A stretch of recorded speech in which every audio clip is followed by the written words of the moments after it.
Welcome back, everybody. I hope you're doing fine.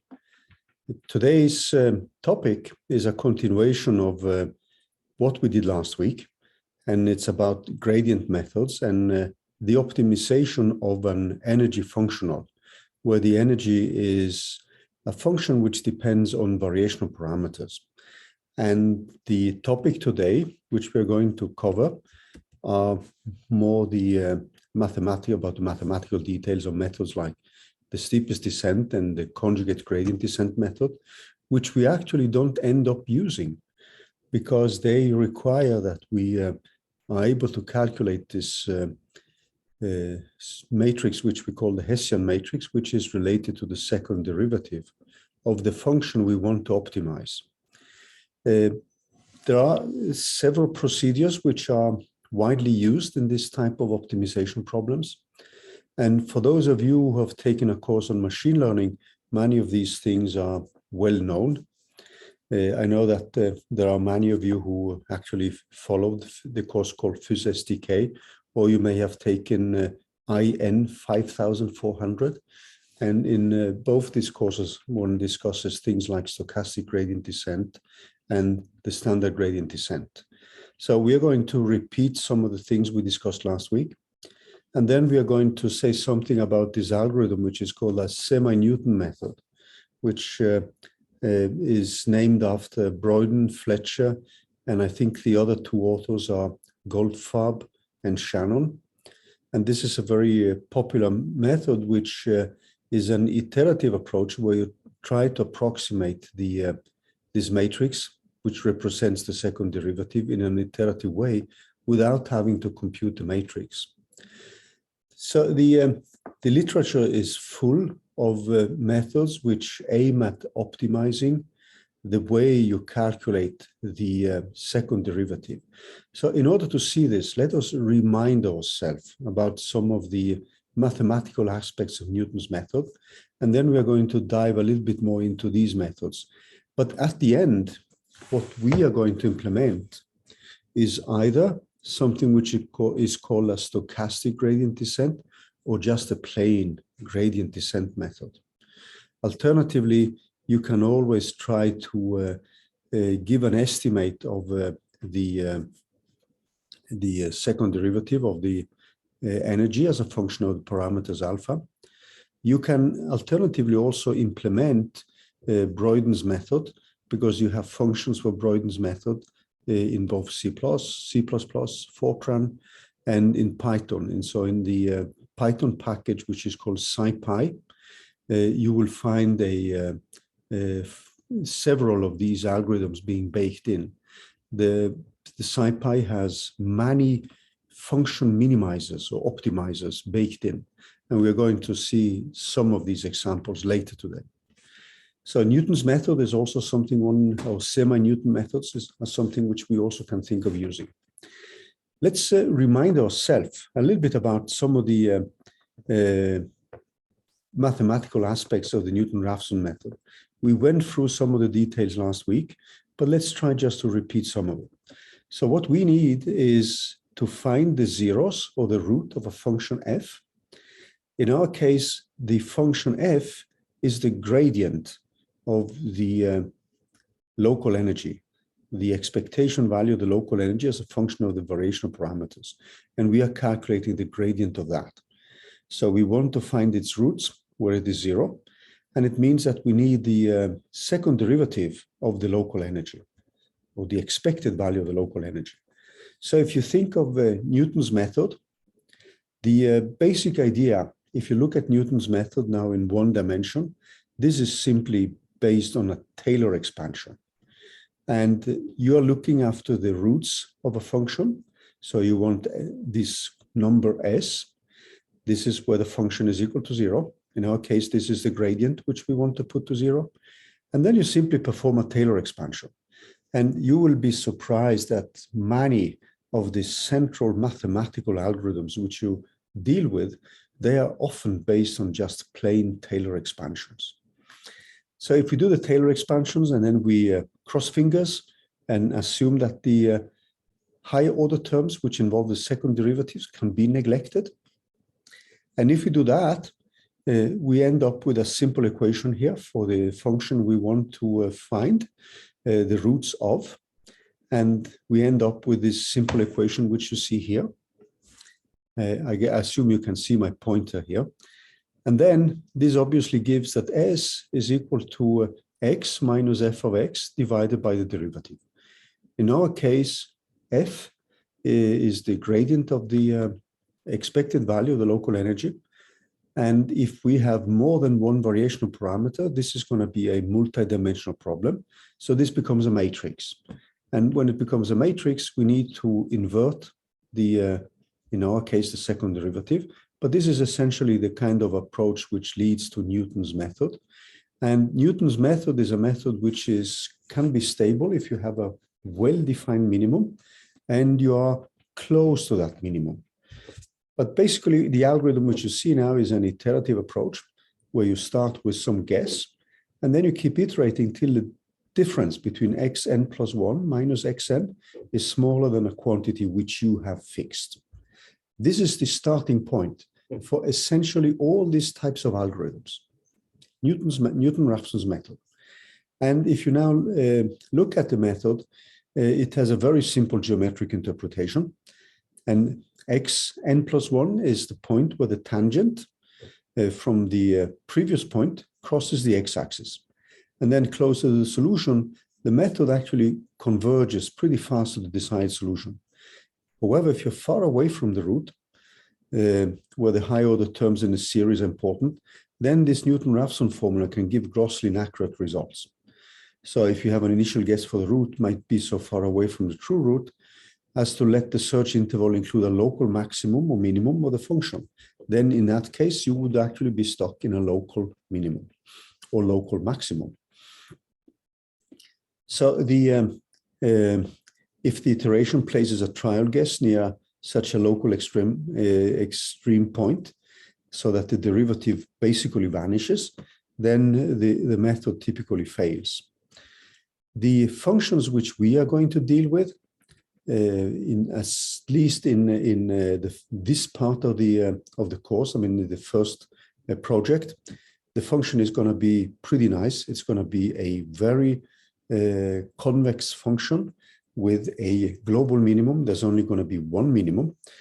For those of you who want to do the neural network approach to project 2, where you actually take the same physical problem which we have here, and you want to solve the optimization with a neural network, so that means that you replace the wave function with a neural network actually, then you will end up with a multidimensional problem, and you have no guarantee that the function can be a nice convex function like the one we are having in this project. So in a certain sense, in this project, we could implement Newton-Raphson's method because we have at most two parameters which we're going to vary. And that means that if we have two parameters only, we end up in a situation like this. So where you now would have one variable alpha 1 and one variable alpha 2. In the code examples which I have placed online, for the 2-electron case, there is a parameter alpha and there is a parameter beta. So that means that in that particular case, you're actually searching for the zeros in terms of the parameter alpha and the parameter beta, or in this case here, the first parameter and the second parameter. So you would actually have two gradients which you want to put to 0. And in that case, we need to be a little bit more careful. So when we now look at the Newton-Raphson's method, and we extend this to more than one variable or one dimension, if you may prefer that as a way to define the problem, we end up with having to deal with what's called the Jacobian matrix. So this matrix here takes into account the fact that the function we are looking at depends on both variables. So remember again, if I have two variational parameters, alpha and beta, then my function is going to depend on both parameters. and I need to take the derivatives with respect to both parameters. So there will be a diagonal one, which is just a direct element in the gradient, but then I will have a cross-diagonal element, which is going to be the derivative of this function with respect to the other variable. So it means that we can then rephrase Newton's method, or Newton-Raphson's method, to be more correct, in terms of a problem which now involves a matrix here. And this matrix here is what we have been calling the Hessian matrix, which then involves the second derivative of the expected value for the energy as a function of the variational parameters. So the first form in our case, this f, that would be the derivative of the function with respect to one of these parameters. And then we would need to multiply with the Hessian matrix. By the way, if something is unclear here, just use the chat to unmute yourself if you have questions. So we need to compute this inverse, and it is this one which can actually lead to problems when we now end up in a neural network calculation in project number 2. In project number 1, this is simply going to be, since we have two variational parameters, it's going to be a 2x2 matrix. And that's something we can live with. Now, the problem, however, which we face when we have the second derivative of the expected value of the energy is that if we want to evaluate this second derivative properly, we need to include many more integrals, since we are evaluating these integrals in a stochastic way. That is something which comes in addition as a complication when we do a Monte Carlo calculation, is that all integrals, every quantity which enters here, as we have seen, like this f1 and f2, that is an integral over the derivative of the trial wave function and the derivative of the local energy, but it also includes the expected value of the local energy itself. So as you remember from last week, we actually have 3 integrals which we need to evaluate in order to compute the first derivative of the expected value of the energy.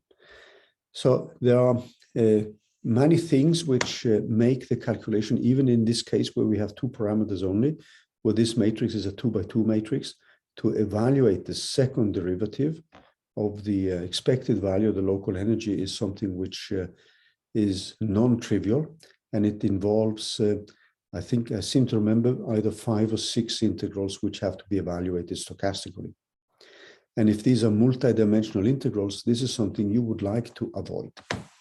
So what is typically done is either to do some kind of preconditioning and find some kind of starting value for this one, or just replace it with a constant, which we call the learning rate, which then represents this quantity j, and then it's cheaper from a computational point of view to run with many of these constants and then find the one which gives us the best possible optimization of the problem. So in machine learning, this is pretty common because to calculate this matrix and the inverse of that matrix can be difficult and time consuming and actually not worth it. So in the code examples which I showed you last week, we were actually replacing this inverse matrix with just a constant. And in machine learning, this constant is normally called the learning rate. So you can easily expand this problem to a many multidimensional problem. But the basic idea when we do, let's say, a gradient descent now, is actually that since we have this function f, what we want to optimize is the gradient. And what we end up with typically doing is to replace the second derivative with a parameter gamma. And for small enough gamma, if you move one step, this is means that if you have a small enough one, you're always moving towards smaller function values. That is a minimum. So we're assuming that this is a convex function. So this, the simplest way you can actually do this in project number 1 is just to replace the second derivative with a parameter and then play around with different parameters. So I'm just going to give you some of the basic namings here, and this method here is normally referred to the gradient descent. So you start with an initial guess for a minimum, and then you compute new approximations according to this recipe which you have here. And this parameter gamma k is often referred to as a step length when we do these calculations in a standard Monte Carlo machinery. But if you go into the machine learning context, you will see that this is called the learning rate. Okay, any questions so far? So I'm just going to go through some of the slides here and repeat some of the things which we also discussed last week. So the ideal is actually to have this one converging to a global minimum. In general, we do not know if we are in a global or local minimum. In our case, as I said, we are pretty lucky because we do have a global minimum.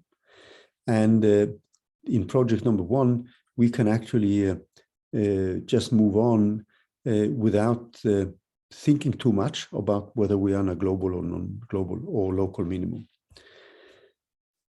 Whereas in project number 2, if you opt for the neural network solution to the same problem we are doing now, that means that the neural network is going to replace the wave function.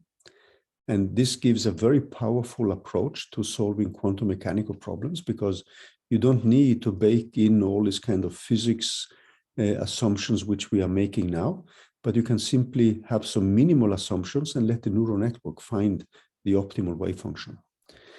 So, but the problem then is that you often end up with a non-convex high-dimensional function with many local minima.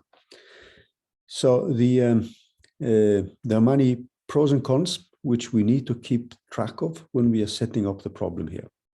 So this gradient descent is obviously the method we are going to implement as a starting point, is very sensitive to the choice of learning rate.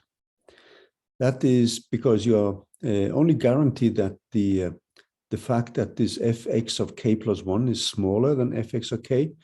This is only the case for sufficiently small gamma k, but you don't know which gamma k. So the problem is actually to determine such an optimal step length or learning rate.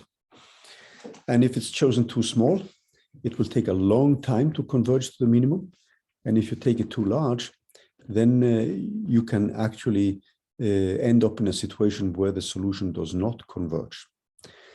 So there is a method which, if you have the time and you would like to explore it, you could explore something which is called a stochastic gradient descent, which we are going to talk a little bit more later today. So this would be an additional method you could study and implement in your machinery. But if you want just the quick and what we might call just quick and dirty approach, I would normally recommend just to use a plain gradient descent for the problems which we have in project number 1. So, but we are going to cover many of these methods, and so that you get an overview of what exists when it comes to gradient methods, or what we normally call just optimization methods. In the slides here, there is also a discussion of convex functions. So if you have forgotten about convex functions, I invite you to take a look at this. But what I wanted to talk about now are methods which are called steepest descent and conjugate gradient methods. These are extremely powerful methods if you can calculate the second derivative and set up this Hessian matrix. And for the sake of completeness, even though we are not going to program these methods, I'm going to go through the derivations of them, because these are algorithms which you may encounter in your studies later, if you're, in particular, if you're dealing with optimization problems. So I'm going to skip this definition of convex functions, because this is something you most likely have seen in your mathematics courses. So what I wanted to say something about now is actually the standard steepest descent. This is a method which is extremely easy to implement, but it's slow numerically. It's very safe. And the method which actually is the favorite iterative method is something which is called the conjugate gradient methods. And there's a link here to a very nice scientific article. If conjugate gradient methods are something you would think of using in your thesis work. So these are essentially methods which are used to find the roots of some functions. So let's now switch back to the whiteboard here. And let's take a look at the derivation of the steepest descent. And then after the steepest descent, we are going to look at the derivation of the conjugate gradient method. So these are widely popular, but we will not implement them here because they are not that efficient, since they all, or not all, but both of them, or the whole family of these methods requires that you can evaluate the second derivative and be able to invert the matrix. So let's switch to the whiteboard, and feel free to unmute yourself. And if you have questions here, and just use the chat functionality if you prefer that. So let's quickly remind ourselves of the kind of problem which we're dealing with. So we have a expected value for the local energy, E of L, in terms of these parameters alpha, which we want to optimize. So what we want to then is to find the gradient of this expected value, and we want to put that one equal to 0. So if we now let this function here simply be given by a function f of x, instead of just making these complications about the writing in the expected value and so on. So if we now just call this function here for f of x, so we just let that one go over to 0 to an f of x. So f of x is now the gradient of the local energy. And then when we now do an expansion here, what we found last time is when we, and this is actually based on Newton's method. This is nothing but Newton's method actually. So we have an expansion around an x of 0. And then we would have plus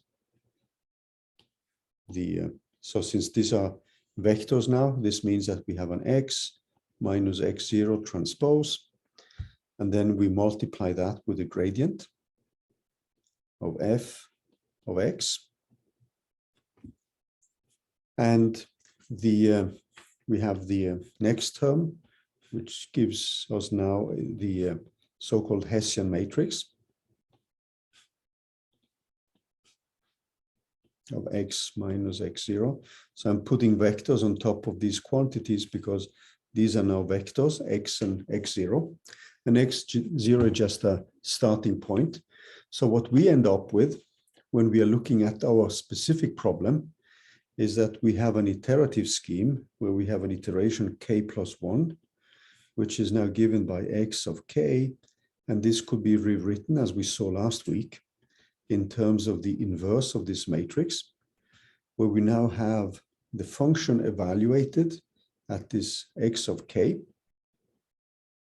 So this is the inverse of the matrix. And this is then multiplied with the gradient evaluated at a point x of k. And the way we solve this one, and we are going to use that as a simple recipe in project number 1, is simply to rewrite this in terms of a constant gamma of k. And this can be calculated in an adaptive way, so there are many ways to do that. Or you can simply run it with a fixed value. So I'm going to put vector signs on here. So this will be a vector and a vector. And then we have vectors here of x of k here. So when it says the gradient at x of k, it simply means that we are evaluating the gradient at a specific vector x value x of k. So if we now look at these methods, so this, what you have here is normally called the gradient descent. And in our case, the parameter gamma becomes just a parameter we can fine tune. So gamma k is a parameter to fine tune.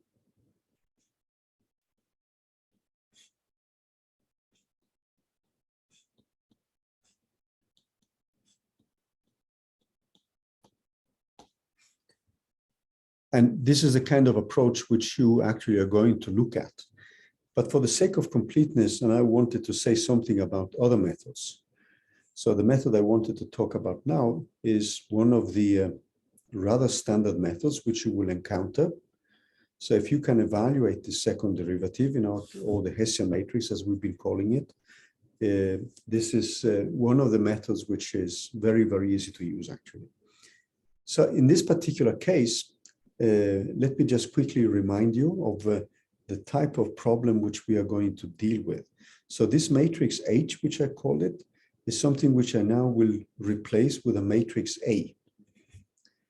So the matrix A, which we are having here, is now a symmetric matrix. And remember now that this Hessian matrix is actually a symmetric matrix.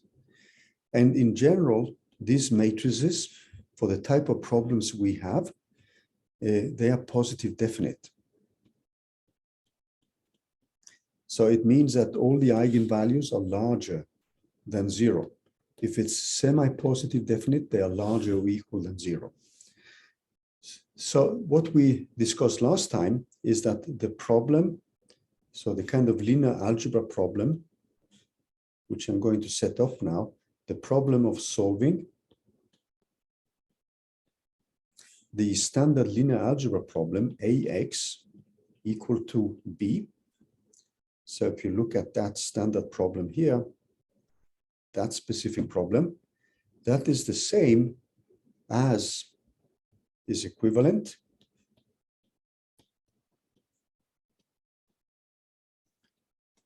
to, with the problem, the minimization problem is equivalent with the minimization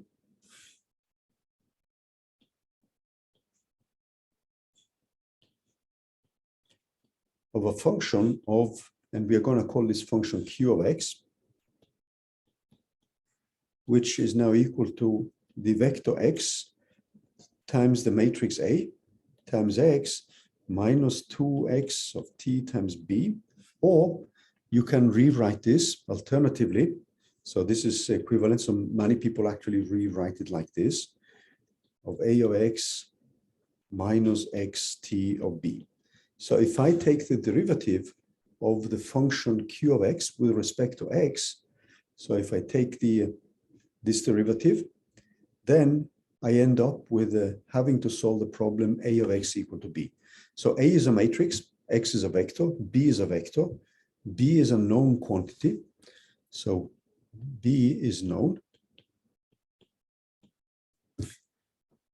So optimizing or finding the solution to the problem which we have here, this specific problem here, is equivalent with us actually taking the derivative of q of x with respect to x and optimizing that problem or minimizing that problem.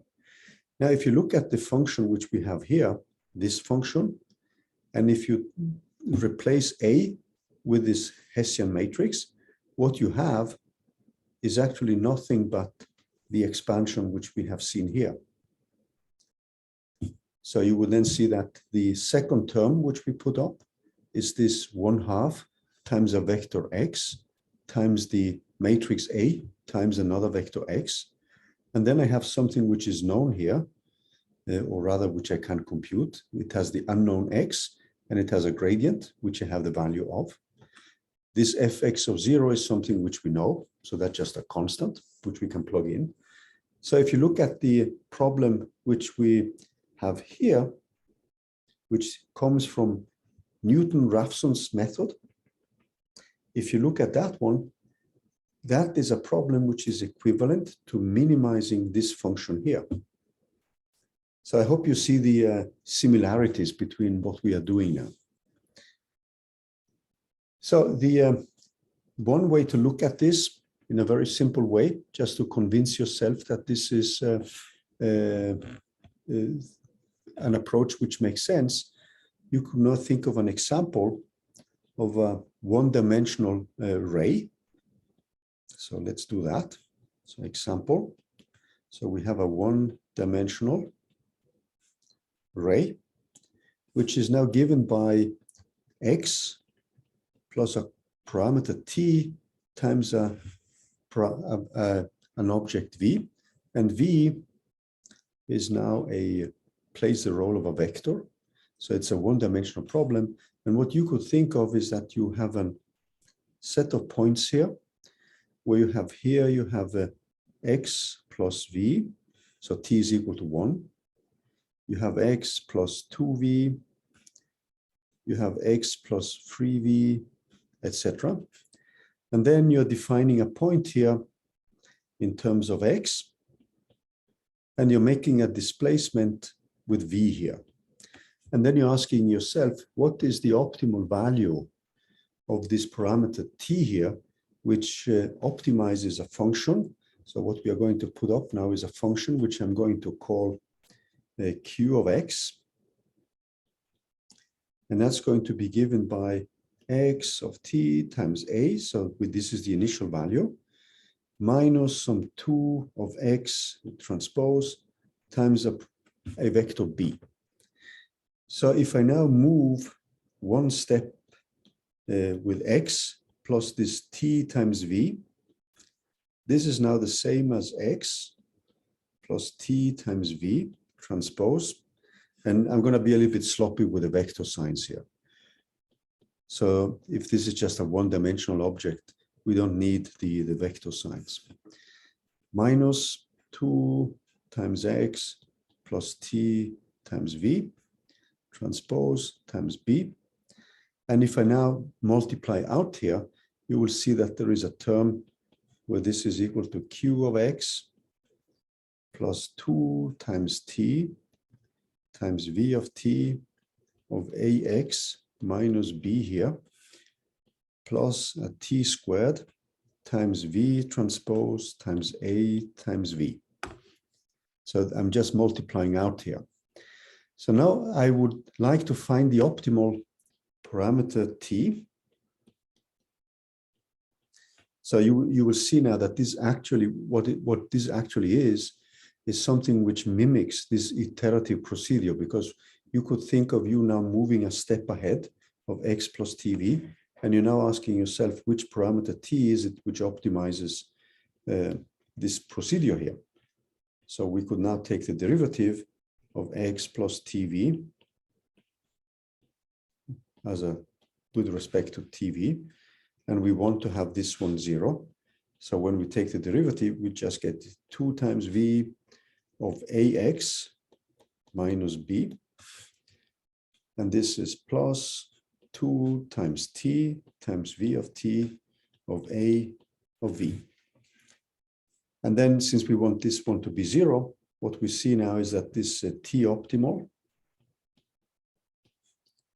which is where we optimize this procedure, is given by v of t times ax minus b, and it's divided by v of t of a of v.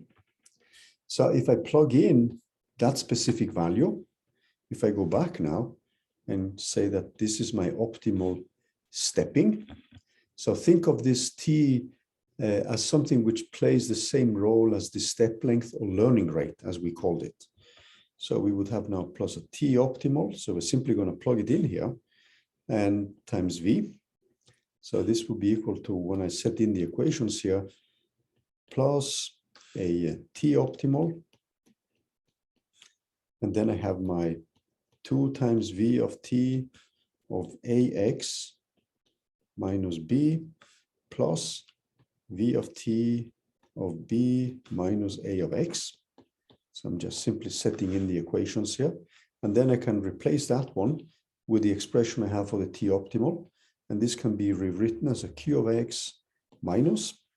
And then I'm having now, if I plug in the equations here, I get a b minus a of x. And this is squared, divided by v of t times a times V. Now, the problem now is that I need to define V.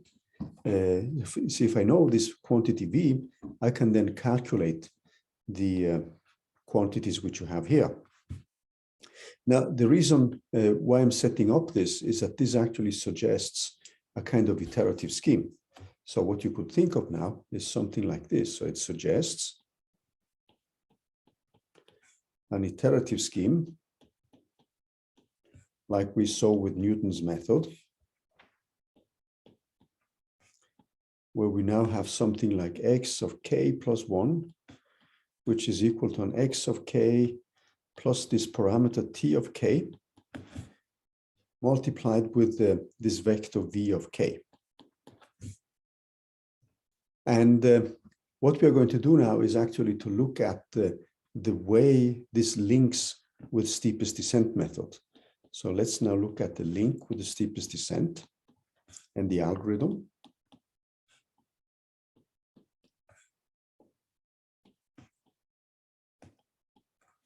So if we now look at the steepest descent algorithm, what we have is that we want to find the solution to this problem, which is equivalent with minimizing this function q of x. So this is the equation we are starting with. This is the same as finding the minimum of q of x with respect to the parameters x here. So when we optimize q of x, this is the same as now if we assume that qx has this specific shape, which is also what we have as a starting point when we look at Newton's method. Then the starting point for the starting point for us now is actually this equation.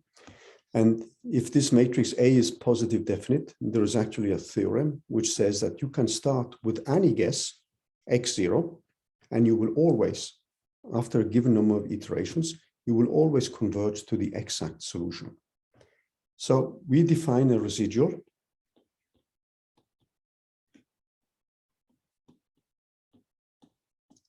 And with this residual is now given by R, and it's given by B in general minus A times X.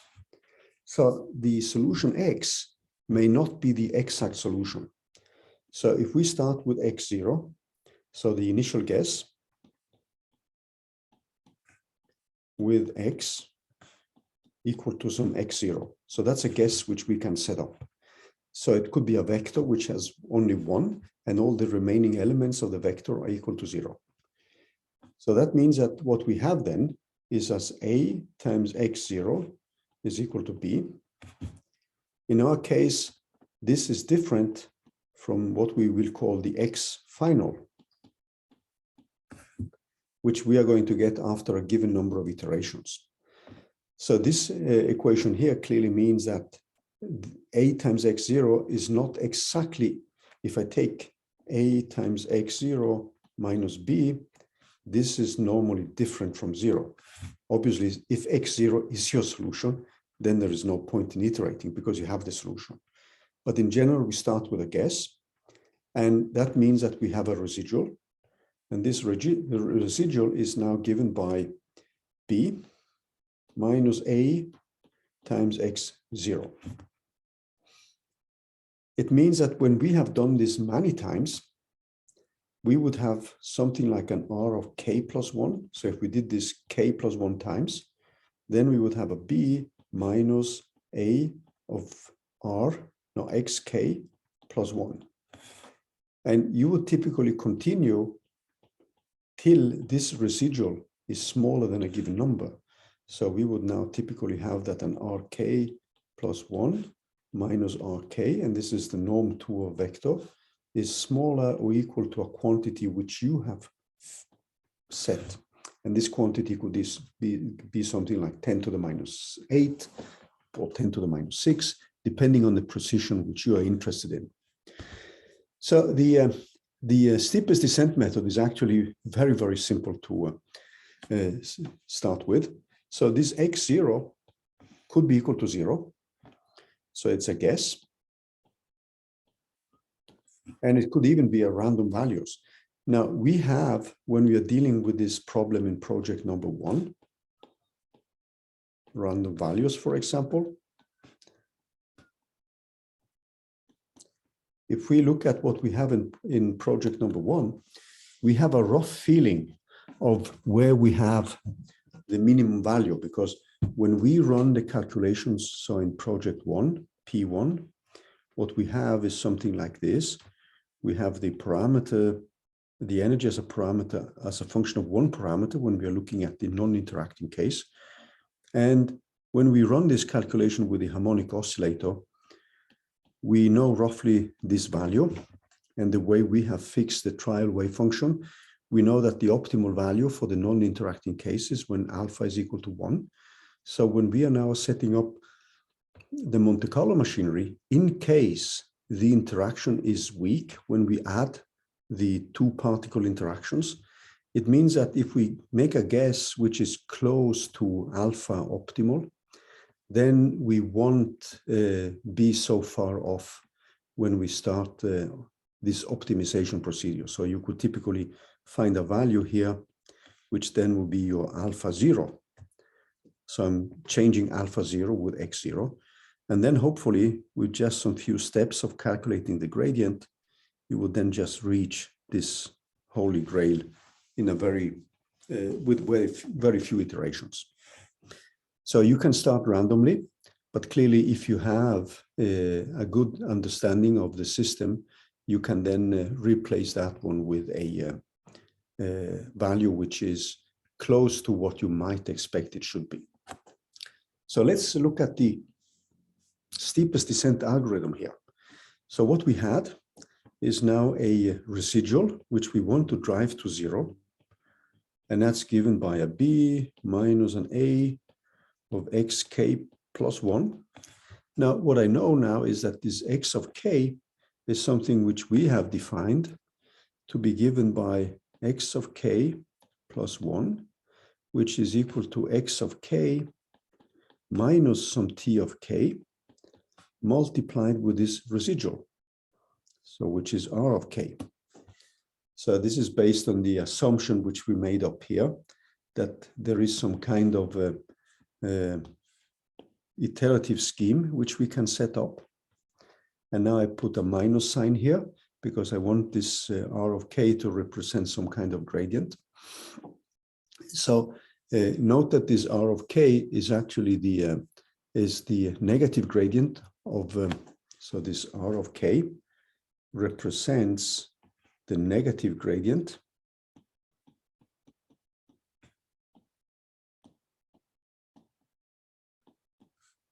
of this function q of x at x equal to x of k. So if you go back to the discussion which we had previously with the Newton's method and the fact that we were optimizing this function q of x, and that is the same as finding the solution to a times x equal to b. And this matrix A is what we call the Hessian matrix in our specific calculations. This t of k is going to play the role of a kind of learning rate. So if you look at the if you look at what we have here, if we now insert this expression here for x of k plus 1, what we are ending up with then, when we do that, we are going to get an equation here which looks like b minus a times x of k minus, and then I have t times k of a times r of k. And this is a quantity now which we want to drive to 0. So the if we look at this specific quantity which we have here, we can rewrite that one. So if you take the expression here, this one, and then you add into the expression this term here, and you know that this term is something you want to drive to 0. So we want, the ideal here is that we want this one to be equal to 0. What that means, when we now reorder a little bit, you can now see that we can, in the reordering, we know that this function here is nothing but r of k. That's the residual at step k. So that means that my t of k here, if you look at that one, so what I would do now is to multiply with r of k transposed on both sides. So what I have is r of k is equal to t of k times a of r of k. So t of k is something I'm going to treat as a constant, a scalar. It's just a number. Now, in order to actually change this so that I actually deal with the numbers, I'm going to multiply with r of k transpose here on both sides. So that means that my t of k now is given by r of k times r of k divided by r of k transpose times a times r of k. So that means that what I have now, in each iteration, I know r of k, because r of k is defined simply by my existing value of x of k. So I know this value here. I know this one, and obviously know the transpose. I need to calculate this matrix here. So everything which you see here are just numbers, right? These are just scalars, because I'm looking at the inner product of two vectors. I have a matrix multiplied with the transpose of a vector times a vector, which also gives me just a number. So this says simply now that what I have is that when I feed it back is that x of k plus 1 is now this x of k minus this t of k multiplied with r of k. And r of k, in our case, is the gradient of the local energy, or the gradient of the function we want to optimize. This is the steepest descent.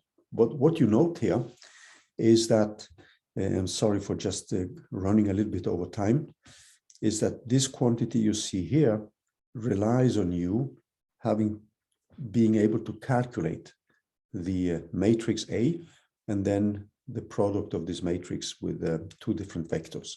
So this requires knowledge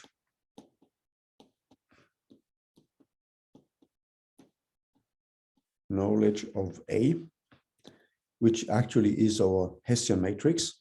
So I'm just going to put that in parentheses. This is the same as the Hessian matrix, which in our case is the second derivative of the local energy, the expected value of the local energy.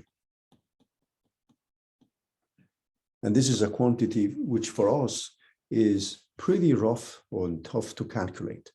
So this method which you see here now, this simply requires you knowing the matrix A and being able to evaluate that matrix easily. And then you just have the product of that matrix with the vectors. And then you can compute the next iteration because you know the value of t of k. So if this is something which applies to the situation you're looking at in optimizing a function q of x, then the steepest descent is a very nice method to implement. In our case, the whole problem resides in this one. So we are not able to calculate this in an efficient way. So this is the problematic case for us. And that's why we replace simply this t of k with a parameter, which we call for gamma of k. And this r of k is the gradient of the quantity which we want to optimize. So I went a little bit over time because I just want to do the steepest descent before we take a break. And after that one, we are going to look at the conjugate gradient method. And after the conjugate gradient, we are going to mention the stochastic gradient descent method. And that's going to, in a way, complete this discussion of gradient methods. So I'm going to pause the recording. So welcome back again. Let's now just try to wrap up the the conjugate gradient method, and then we are going to look at some of the strategies which we need to deal with when we now are setting up the basic equations here. Now, so the in our case, as we said before the break, the most likely way we are going to implement this is to use either just a plain gradient descent or this kind of quasi-Newton methods where you try to evaluate this Hessian matrix in some way or the other. And then you would use this estimate in order to implement something which looks like a Newton method, but without calculating the full second derivative, which for our case is a problematic quantity.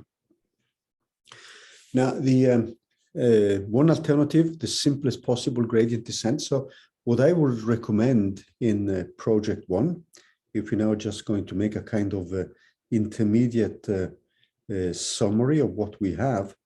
So in project one, we have two alternatives for finding the optimal values of the variational parameters, finding optimal, and we're going to call this alpha, for the large scale, what we might call a large scale Monte Carlo production code. So let's just call this a large scale Monte Carlo calculations or Monte Carlo production run.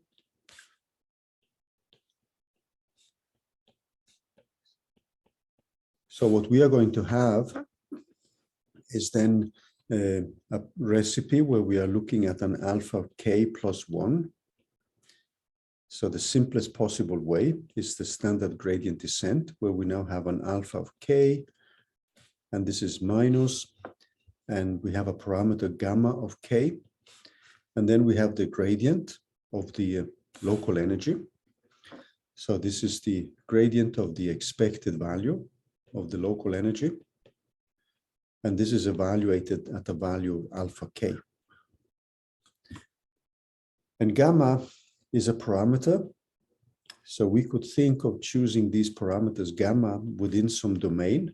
So it could be a domain which runs from, let's say, minus 10 to the minus 5, 10 to the minus 4, 10 to the minus 3, 10 to the minus 2, and 10 to the minus 1. So we would then run calculations with a given number of iterations till we find that this alpha of k, till this kind of criterion is satisfied. Norm 2 less than some parameter epsilon, which we would typically put to something like, let's say, 10 to the minus 4 to 10 to the minus 6 or something like that. So if that is satisfied, we would typically then stop the iterative process. And this is actually cheaper than evaluating the second derivative of the local energy. And the other thing which we have to keep in mind is that already the first derivative involves the evaluation of the three Monte Carlo integrals. And if we evaluate this with a few Monte Carlo cycles, there may be errors which can be pretty large. So there will be a statistical uncertainty there which will bias our calculations. So tuning this parameter gamma is actually what is often done in these kind of optimization procedures, because it avoids calculating the second derivative. The other approach, which I would recommend if you wish to do something better, is normally what we call Quasi-Newton methods.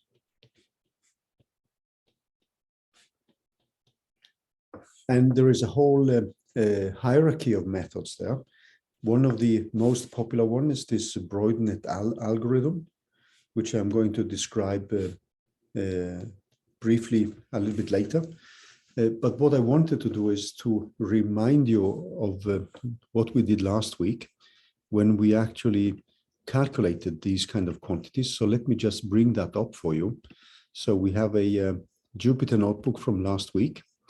And in that particular case, what we did then was to have the whole Monte Carlo machinery. So this is our calculation of the Green's function. And you will see that there is a function here, which we need a dedicated function for the derivatives of the energy. And then the other function, which we have up here, is just the plain local energy, which is as before. So there's first a function, which we call the energy derivative. And then a little bit higher up in this, or a little down here, there's a function which calculates the energy. And if you're running this with Python, or if you're running with C++, so in Python, there is a minimization package in SciPy. And this is just called minimize. You need to provide a function which evaluates the energy. And it has an initial value, x0. So here I'm putting in a guess for the initial parameters. You could put these to random values if you want to. And then you have to specify the method. So one of these methods is Breuden's method. And then you need to have a function which is a derivative of your energy. So these are things you need to provide. You would have to do the same thing if you use the Breuden's method in a C++ library. And at the end of the slides for this week, there is a link to the C++ function which you can use to implement a variant of Breuden's algorithm, which is called Davidson's algorithm. So there are many of these algorithms. And these are algorithms which need very few iterations. And you can see here that it gives you an energy which is pretty close to the exact one. It had 33 function evaluations and 21 gradient evaluations. It needed 7 iterations, and these are the optimal parameters. When you have these parameters, you would then start the big Monte Carlo machinery. So the kind of approaches you can choose in project number 1 is actually to opt either for the writing this code yourself, or to simply call one of these ready-made functions which do the optimization for you. So I'm coming back towards the end of the lecture about the Quasi-Newton methods and what they are actually doing. I wanted, however, to complete a little bit the story about this, the steepest descent and conjugate gradient methods, in case these are methods which you may find interesting to use in your thesis work. These are methods which are useful to know something about irrespective of that. So like the conjugate gradient method is a widely popular method, and it's in principle, it's the method for solving optimization problems, because the steepest descent, which you have seen, is normally pretty slow. So it searches for a minimum, but it can easily be stuck along a specific path, because it just follows the gradient of each component. The conjugate gradient, on the other hand, actually takes 2 vectors which are conjugate to each other, and it has a much more efficient way of finding the optimal values. In our case, however, this method is also not very useful because it relies on you being able to calculate the second derivative. But I'm going to bring it up just for the sake of completeness, so that you have seen these methods. However, from a numerical point of view, if we look at what we should implement, is actually what you see here. And this means if we now add in here what we need to evaluate, so we need a function which obviously calculates the expected value of the energy. And I'm just writing this as an alpha. And you need a function which calculates the gradient with respect to alpha of the local energy. So from a programming point of view, the new thing which you need to implement is actually this function here. And they can be used both with a standard gradient descent, which is this method which you see here. This is normally called a gradient descent, grad descent, gradient descent. whereas 2 is a typical Quasi-Newton method. So I leave it in a way to you to choose which one you want to implement. When you then move on to project number 2, what you're going to meet is the standard stochastic gradient descent. So project 2 has many variants, and one of the variants is replacing the calculation of the trial wave function with a neural network. And that means that you will get many, many more parameters. And then these methods, which you see here, they become somewhat inefficient from a computational point of view. Okay, so what I want to do now is to bring up the next method, which is the conjugate gradient method.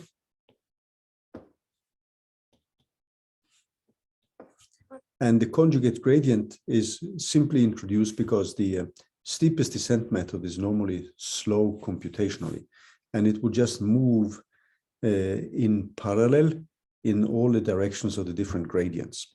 And it doesn't take into account the information from one variable to the next one. So the philosophy here is actually to use the fact that 2 vectors, so let me just define that. So 2 vectors are conjugate. And this is pretty similar to what you have within the theory of eigenvalues. If they're orthogonal,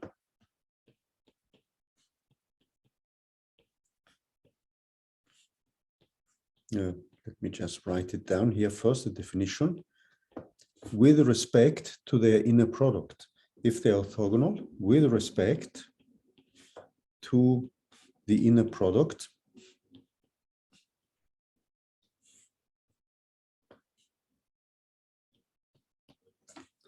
and this inner product is nothing but a vector. So we have a vector v of I of t multiplied with a matrix A times a vector v of j. So if this inner product, which is defined here, is equal to 0, then we have what we are called conjugate vectors. So an example which many of you have seen is the example of an eigenvalue problem. So if you think back of an eigenvalue problem, so if we look at that one, what we have in that specific case is that we have a matrix A times a vector Vj, and that's given by a eigenvector and eigenvalue. So we have a Vj. So this is the eigenvalue problem. So we have 2 eigenpairs, eigenvalues and eigenvectors. If I now multiply with this vector v of I of t here on both sides, so I just multiply that. What we have then is obviously that v of I of t times a of v of j is equal to lambda j v of I of t times v of j. And this is obviously equal to lambda j of delta I of j. So if I is not equal to j, then we have 2 vectors which are orthogonal. So you can think of 2 eigenvectors as being 2 conjugate vectors. Now, the reason why you do this now is that you want to optimize the different directions simultaneously. So if you look at the steepest descent, what that is doing, so let me just tell you why the steepest descent is slower than the conjugate gradient descent. So if you now think of you finding the minimum of a function, so this could be a function here, where this is the holy grail, and then you start up here with the steepest descent, you move to the next point, you keep moving to the points here till you reach this minimum. But you would have to do this for all the directions. And you can have one direction where you come to the minimum quickly, but then the other directions may be pretty slow. And that will slow down the process when you have many variables. The conjugate gradient, since it always finds orthogonal directions, it allows you to actually have a minimization procedure where it's easier and faster to find this specific minimum. So keep in mind, the steepest descent is easy to implement. But what you're having is a method where you apply this to every component of the vector, and you try to optimize along the path of each component without looking at the other component in a certain way. So being able to orthogonalize the different components is something which can speed up the search for the minimum. So the way you would now do this is to define a set of vectors. So I'm now going to define here, when I look at the conjugate gradient, define a sequence. So this P of I is a sequence of mutually conjugate vectors. So that means that Pi times Pj is 0 if they are not the same, of mutually conjugate directions. And P is typically a vector which is defined in the space of real functions. So I would then have my X is now defined in terms of this basis. So I can now expand a new vector in terms of this set of vectors here. So I would have some parameter alpha of I of P of I. Now, what I want to solve is the problem A of X equal to B, which, as we said, this minimize if I have a function Q of X, which is given by 1/2 times X transpose times A times X minus X transpose times B. So I take the derivative with respect of the transpose vector, and then I end up with the same equation which we started when we looked at the standard conjugate steepest gradient descent. So this equation here now, if I now replace it with that specific vector, so what I get now is that I get A of X becomes equal to the sum of I equal 1 up to n of alpha of I, and then I have A acting on P of I, and this is equal to B. So the next thing I do now is to multiply with the transpose of the vector P.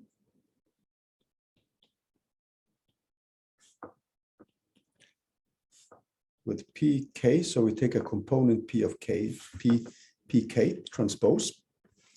So that means that what I get then is that I have a pk transpose times A times X, which then becomes equal to the sum of I equal 1 up to n. And then I have my alpha of I, and then I have my pkt of A of P of I. So remember now that these are mutually conjugate vectors. So that means that I can actually simplify this sum here due to the fact that I have these terms. So when I calculate this term here, I actually have to have this equal to P of K. So remember now that this one, if we go back to the definition which we brought up for these mutually orthogonal vectors, is that they have to satisfy this relation here in case I is different from J. So it means that the component which survives here is only the kth component. So that means that I get an alpha of k multiply with pk of t times A of P of k, and that's equal to P of k t times B. So it means that the component alpha of k is now given by pk of t of B divided by pk t. So we have to evaluate this matrix again. And that's the complication in the method. So if we now go back to what we had here, so we had A, X equal to B, and then we define the same residual which we had before. So we had this R of K, which is the same as B minus A times X of K. And then what we have then is that we have this R of K plus 1 is equal to B minus A of x of k plus 1.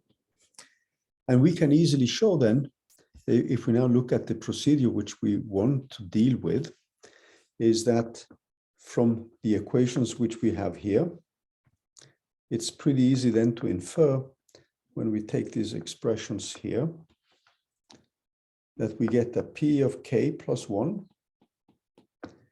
which can then be rewritten in terms of r of k, minus this p of k, it's actually pretty easy to see that, of a times r of k, divided by pkt of a of p of k, multiplied with this p of k here. And if I now plug that one into the equation, so I would have a b minus an a of x of k plus an alpha of p of k. And this is the same as a b minus a of x of k minus an alpha of k of a of p of k. And that means that this r of k, which we have, which is given by r of k plus 1, this quantity here, is now given by, so that leads to rk plus 1, which is equal to, oops, I think, guys, I think my iPad actually just went down now. Yeah, it's just restarted itself here. So let me just get it up again. It has actually happened in the last times that it just stopped. So let me just reboot it here. It says rebooting. And in the meantime here, let me just bring back the slides which we have, so that we can, while this is rebooting here. Okay. Okay, so now it's getting up again. I don't know why it did that. It happened another time, some weeks ago. So let me see if I get it back again. Sorry for that, this inconvenience. Okay, so now it's back again. Good. So what we would get then when we put up these equations is that my r of k plus 1 here becomes equal to r of k minus a times this vector p of k. And I have a recipe to update the vectors p of k through this equation here. I know the residual in the previous step, so I would start with a guess. With that, I can calculate this parameter, which you see here, this alpha of k. When I have my alpha of k, I know the values of the r of k. And then I have a recipe here, which now, which allows me, this is something which goes wrong here, right? There we should be.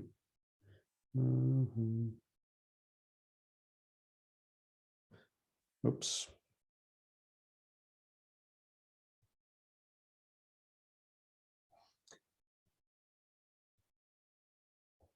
Okay, so it's something it didn't like here properly.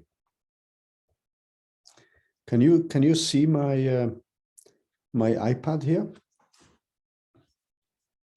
So I'm having some small technical issues with my iPad. Can you see you can see the iPad? Okay. Because it's when it rebooted, it actually didn't behave properly here. Okay, so this gives me r of k plus 1 is equal to r of k minus a of p of k. So the problem with these methods, however, are that I have to evaluate this ratio here, and that specific ratio involves the calculation of the matrix A. So this is why we would not use these methods. However, if you are running into optimization problems of this type, where you can actually define the matrix, and this is well defined, then I would normally recommend to use a conjugate gradient method. It's actually one of the better methods for finding the optimal parameters in an optimization problem. In our case, however, as we said, the problem is that we don't want to evaluate this second derivative. And the recommendation which we would like to give you is actually to either implement the simplest possible gradient descent or use one of these Quasi-Newton methods like the Breuden's method. So let me quickly say something about Breuden's method here. So let me just, and in this particular case, instead of making a long story, there is actually an excellent link on Wikipedia here, which I invite you to take a look at. And the optimization problem here is actually to, as it says, minimize it. And you're setting up a search direction, which is now given by the first derivative. And the whole idea now is to, when you implement this kind of Quasi-Newton methods, is to produce a matrix B, which is actually an approximation to the Hessian matrix. So the Hessian matrix, remember that's the second derivative. And this is now this search direction which you have here. So you're solving this problem is actually makes so that this matrix B is updated iteratively at each stage. And the gradient which we are calculating is the gradient of the function evaluated x of k. And then you make a line search in the direction p of k, is to use to find the next point by minimizing actually xp plus a gamma times p of k, and where you have a scalar gamma here. And then based on that one, you can find an update of this matrix B of k, which is now going to simulate the calculation of the Hessian matrix. So I invite you to take a closer look at the method of, this is called Breuden, Fletcher, Goldfab, Shano algorithm. And this is included in the SciPy. And it's a method which is related to another method, which is called Davidson, Fletcher, Powell. And in the lecture notes, you will find a reference to a C++ code, which implements the Davidson, Fletcher, Powell method. And I wanted just to show you that at the end of the slides here, because there is an example. If you want to write this in C++, so let me just go away from some of the slides here, because there is also a long example on stochastic gradient methods. So the example which you will find in the program examples is the case where we take a simple harmonic oscillator. And there is I have included a C++ function which implements a variant of this Breuden's algorithm, which is actually called Davidson-Fletcher algorithm. And these are based on iterative ways of calculating the Hessian matrix. And there's a function which is called DFP min here. And that needs, again, as inputs, the name of the function where you calculate the energy, and also a function where you have the derivative of the energy. So that derivative function which we discussed is something which you need to set up. And you have an example in the in Python for the derivative of the local energy with respect to the variational parameters. And the functions which you need then are this E function that takes in a vector.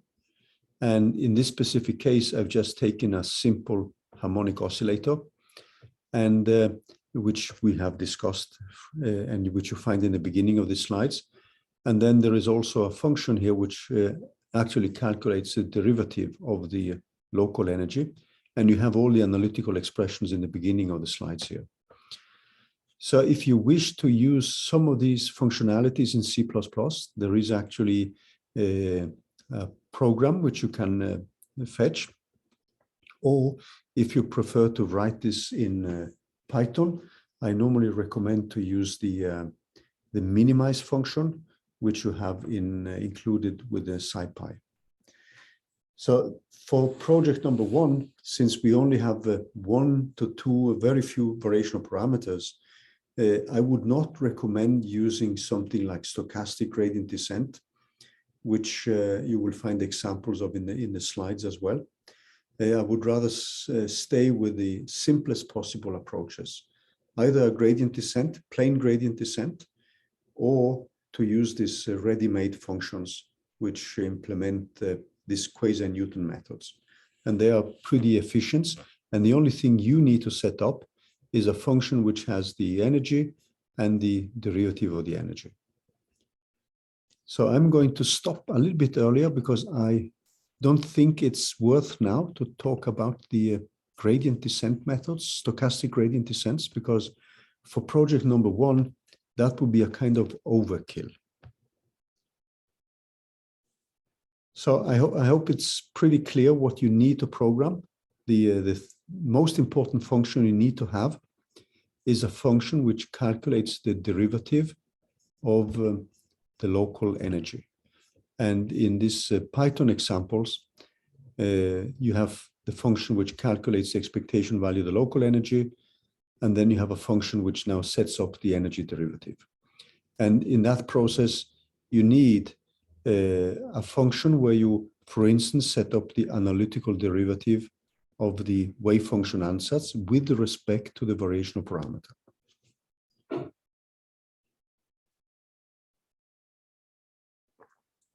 And with that, you can, with very few Monte Carlo cycles, obtain the optimal parameters. And then with the optimal parameters, you would start the large-scale calculation. So you would spend something like, if you look into this code here, where I calculate the derivatives, you will see now that I have very few Monte Carlo cycles. I have something like 10,000 Monte Carlo cycles. That evaluates my derivatives. And then when I want to run the large scale calculation, I can increase this to millions of Monte Carlo cycles. It means, however, that every time you run it, since you have a statistical uncertainty, you're calculating diagrams, integrals stochastically, it means that every time you run this procedure, you may get slightly different optimal values. So if you look at the function which you have here, which I run through here, you will see now that it gives a parameter 0.98 and 0.49. If I were to rerun this function, so if we do that, you would then see that I would get when it has converged, it would get a new set of values. Because we are evaluating integrals stochastically. So you see now that in the previous case, I had 9, 8, and I think it had a 4 here. And now it's changed a little bit. The energy is actually almost spot on within the statistical uncertainty which we have. If I calculate my standard deviation, this is actually going to be spot on. So the energy here, the exact energy is actually 3.0. So with this specific case, which is just 2 electrons in 2 dimensions interacting with a Coulomb interaction, the problem is pretty easy to study. And with a good trial wave function, we can get pretty close to the exact energy. However, if I want to do my statistical analysis now, I would have to mount a calculation where I have hundreds of thousands or even millions of Monte Carlo cycles. And then we need to evaluate the standard deviation. And that is going to be the topic next week. So next week, we will look at what's called resampling methods and how we can evaluate the standard deviation in an accurate way. So this calculation, which you see here, does not have the standard deviation. That means that not having the standard deviation means that we need now to add the standard deviation to the expected value of the energy, because else nobody will buy our results. So when you run a stochastic calculation, you always have to provide a standard deviation. So next week, after we've discussed now the gradient optimization, we are going to launch a large-scale Monte Carlo calculation, and we are then going to calculate a standard deviation. And then we have something which is pretty close to a professional Monte Carlo machinery, where we, at the end, can provide an uncertainty estimate with a standard deviation. So nobody will believe this 2.999 if you don't provide a standard deviation. So I'm going to stop here now. Feel free to ask questions. I'm going to stop